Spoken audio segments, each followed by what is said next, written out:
We have all heard the story of Jesus Christ when he's healed the 10 lepers in the New Testament. What makes this story meaningful is that lepers back in the time of Christ were considered untouchable, and they lived in poverty and isolation. Lepers were shunned physically, isolated socially, nearly destitute economically, and crushed spiritually. People with leprosy were devastated in every area of their lives. This is why when the Savior healed the lepers, it was such a miracle, because he, in reality, saved them from a living death.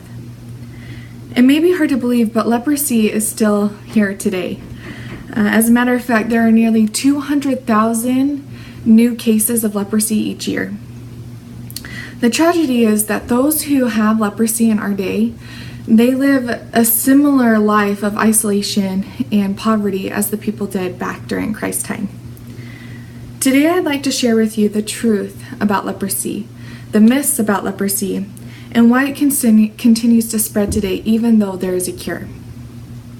First, it's important to remember and to know that most third world countries, there is incredible ignorance concerning leprosy. There are four important facts that I think you should know that may be surprising to you about leprosy. First, leprosy is not highly contagious. Second, leprosy is a treatable disease with inexpensive antibiotics. Third, even though, and I mentioned this earlier, even though leprosy seems to, people think that it's a biblical scourge, there are over 200,000 cases of leprosy every year. Fourth, leprosy is most common in third world countries, but it's even here in the United States. Leprosy continues to plague today's people, largely because of fear, misinformation, and cultural tradition. More than half of the new cases each year occur in India, and I'd like to focus on why that may be. My mom 2 weeks ago returned home from India. She was there on a business trip with my dad, and while she was there, she got in contact with Rising Star, which is an organization in India that helps provide schools for children whose parents have leprosy. And they also provide medical care for almost 15 different colonies, leper colonies in India. And my mom shared with me some of her experiences, and it's because of her experiences that really pushed me to give my talk on leprosy. While she was there, she met with Dr. Susan Hilton, who is the co-founder of Rising Star, and she's considered to be one of the most educated on leprosy in India. And Dr. Susan Hilton is working to make India a leper-free country, but there are many hurdles that she has to cross in order to accomplish this. And I'd like to focus on some of those things in my speech. The first one is that in India, they have the caste system. Now, the caste system, it determines the kind of education you have, the kind of person you marry, the kind of job that you get. In India, it's a big deal if you're one of the top in the top caste. And lepers are below the lowest caste system. So that's pretty crazy. People with leprosy are forbidden to use public transportation, enter a hospital or other public buildings, and they can't have a job in public. Leprosy is a legitimate reason to get a divorce in India, and they're shunned by their family and friends. In a study done about leprosy and the caste system in India, researchers found that though the impact of social inequality on health conditions is widely known, its impact on the chronic and stigmatized disease, leprosy, has received little attention. So it kind of is like a domino effect. Because of the caste system and because lepers are of the lowest caste, people in India, if they start noticing that they have signs of leprosy, like they see a boil or their skin starts to disintegrate, I guess, they hide it because they don't want to be found with leprosy. And people in India don't know that it's a curable disease, so they don't go to get help, and so they let it get worse and worse and worse. And because of this, they lose fingers and toes. And in India, because it is curable, they eventually do get help. But when they do, they have these scars and they have these effects from it. And because of that, people think it's really contagious, which it really isn't.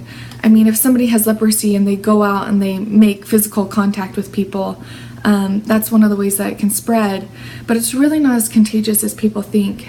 And so if people have scars, even if they're completely cured from leprosy, and they have scars that they have it or have had it, they're not allowed in society. And so they're cast out and they're isolated in these colonies. Education, I believe, is the cure to eradicating leprosy. As the people of India and other third world countries understand that it's not highly contagious, it's curable, and it's not a curse from God, leprosy can be a disease of the past. I believe that educating the public through the school systems, advertising, and public health outreach campaigns can increase awareness of the true facts about leprosy. To end, I want to share a story, or I guess the experience that my mom shared with me that really touched me about these lepers that she visited. So while she was there in India, she went to 3 different colonies from Rising Star. And the first colony that she went to were for the children, actually. These kids do not have leprosy, but their parents do. And so they are considered outcasts as well. And because their parents don't have money, they can't send them to school.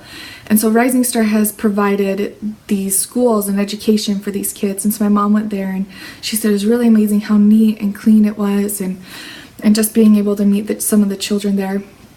The second place she went to were with some actual medical doctors, where she watched them as they would unwrap the leper's feet and scrub off the skin and put on the antibiotics and do all this stuff to help prevent it from spreading, and then they bandaged them back up.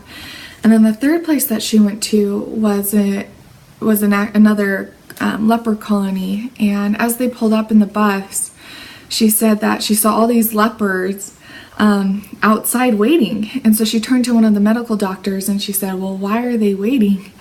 And the medical doctor said, well, we called ahead and we told them that you were coming. Now, because of the caste system, my mom, she's from America, so she's like the highest in the caste system, and so she's practically royalty to them. And even though my mom's not someone special necessarily, they were really honored that someone like her would come and visit them. And so they were all outside waiting for her. And my mom said that she wanted to give them some type of message of hope or to uplift them in some way. And you have to understand that these lepers, almost all of them are Christians, because the doctors and the people that they associate with are Christians. And so they have taken on Christianity. So my mom prayed and in her heart to know what she could do to uplift these people. And a biblical story came to her mind, the story of the Good Samaritan. And through a translator, she was able to share the story of the Good Samaritan. And she talked about how Samaritans during the time of Christ were considered untouchables, and they were despised by everyone. And how the one Samaritan, he was the only one who had passed the person on the road in need that had actually helped him. And she said it was because the Samaritan had a good heart. It didn't matter what socially he was a good person. And the Lord knew that he was a good person. And towards the end of the story, my mom said she knows that if any of these lepers had seen someone in a similar situation, they would have helped him. And this brought them to tears, and she just told them that she knew that God was aware of them, and even though they've had a hard life, that they're going to be blessed eternally. When Jesus healed those lepers back in the New Testament, it was a true miracle because they didn't have a cure. Today we do have a cure, and it is easily taken care of, but people just don't know about it. And so that's why it's so important that we share this message of leprosy. Thank you.